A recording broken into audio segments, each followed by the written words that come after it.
ખેડૂતોને subsidise fertiliser સમયસર પારદર્શક રીતે અને સરળતાથી મળી રહે તે માટે ફર્ટિલાઇઝર સેલ એપ્લિકેશન તૈયાર કરવામાં આવી રહેલ છે। આ માટે ભારત સરકાર શ્રી દ્વારા ગુજરાત રાજ્યની અંદર 2 જિલ્લાઓ નવસારી અને સાબરકાંઠા જિલ્લાને અત્યારે હાલ પાયલોટ પ્રોજેક્ટ તરીકે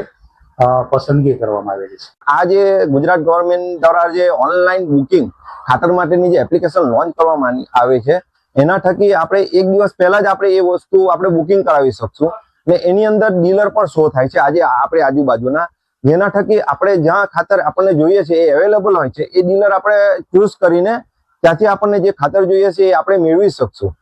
અને ફાર્મરોને સમયસર ખાતર ન મળે તો એનો પાક પણ નિષ્ફળ જતો હતો અને અમારે જવાબ આપવા મુશ્કેલ બનતા હતા, કારણ કે એક જ ફાર્મર ઘણું ખાતર લઈ જતા હતા અને બીજા ફાર્મરને મળતું ન હતું। પણ ભારત સરકાર જે આ સિસ્ટમ લાવે છે બુકિંગ સિસ્ટમ, જેને લીધે હવે એક જ ફાર્મર ઘણું ખાતર નહીં લઈ જઈ શકશે અને આગલા દિવસે ફાર્મર બુક કરાવી લેશે ખાતર, જેને લીધે બધા જ ખેડૂતોને ખાતર મળી રહેશે।